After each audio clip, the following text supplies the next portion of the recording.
Nicolas Morel, bonjour. Vous êtes agent d'assurance à Thaon-les-Vosges.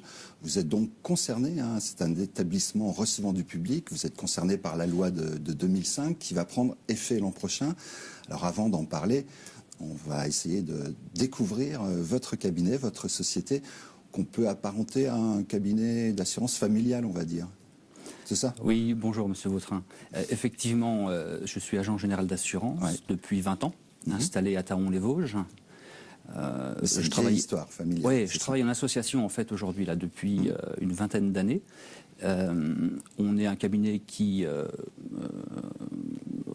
emploie 8 personnes, assureurs généralistes, qui travaillent aussi bien dans le domaine des professionnels, de l'assurance des particuliers, à raison de 2 tiers, 1 tiers de l'activité.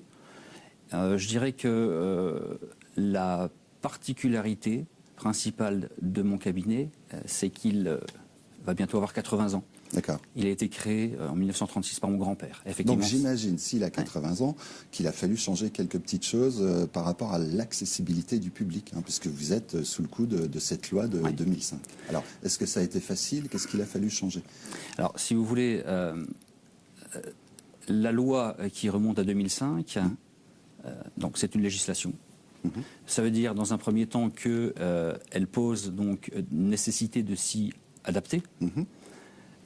Il est vrai que l'adaptation est d'autant plus importante pour nous. Cette loi est louable puisqu'elle va permettre à un plus grand nombre d'accéder dans des lieux privés ou publics. Ceci dit, on est des personnes qui exercent un métier de service, un métier de proximité. Donc, nombre de personnes sont usagers de notre cabinet. Et parmi elles, forcément, des personnes à mobilité réduite ou qui souffrent d'un déficit. Donc il a fallu aménager une rampe, etc. Voilà, alors déjà, il y a quelques... On s'est déplacé déjà d'un petit village initial qui était Domèvre-sur-Durbillon pour arriver à Thaon-les-Vosges il y a 20 ans, dans des locaux plus conviviaux et plus accessibles. Maintenant, il faut bien préciser que, d'un point de vue pragmatique, cette loi n'est pas sans poser, je dirais, des contraintes.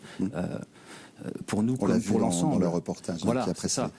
Tant matériel que financière. Voilà. Alors, vous êtes président, vous êtes président de la Chambre professionnelle des agents d'assurance dans les Vosges.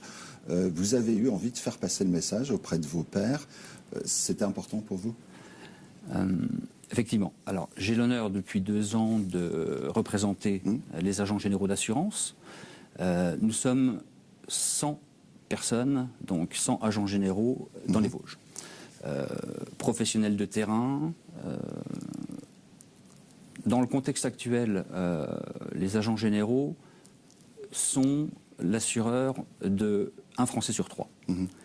À ce titre, les agences sont beaucoup fréquentées. D'accord. Et donc ils sont là, ils sont prêts par rapport à cette loi? Si vous voulez, l'agent général d'assurance, c'est un indépendant. Même s'il a une carte d'une compagnie ou d'une autre, c'est un indépendant. Il a à ce sujet donc cœur à suivre l'évolution des lois et de s'y adapter. Alors, globalement, c'est fait aujourd'hui? Ça n'a pas été évident, d'autant que, comme vous savez, on a quelquefois tendance à, compte tenu de toutes les obligations qui pèsent sur un chef d'entreprise au quotidien, quelquefois reporter ou se dire qu'on fera un peu plus tard.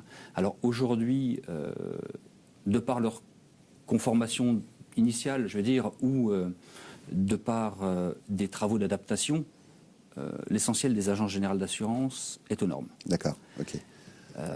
Alors il y a autre chose, c'est que des agents d'assurance ont des clients, souvent des professionnels, qui aussi vont être soumis à la loi, et vous les utilisez un peu comme relais pour faire passer le message. Quand je vous dis en fait que l'agent général d'assurance est un homme de proximité, est un homme de service, il nous arrive, dans nos relations, notamment avec les professionnels, qui sont eux-mêmes confrontés à la problématique de l'accessibilité, d'avoir des discussions qui vont un petit peu plus loin que le terrain d'assurance. Et par exemple, il nous arrive fréquemment de parler de la sécurité au travail des employés de nos clients professionnels. De la même manière, l'accessibilité a aussi été quelque chose qui a pu être discuté. Et donc, dans ce cadre-là, il a été assez simple pour nous, puisque nous travaillons main dans la main avec la Chambre de commerce et d'industrie des Vosges, de leur réadresser les professionnels pour lesquels des questions se posaient. Nicolas Morel, nous arrivons à la fin de ce rendez-vous. Merci pour toutes ces précisions. Je vous remercie.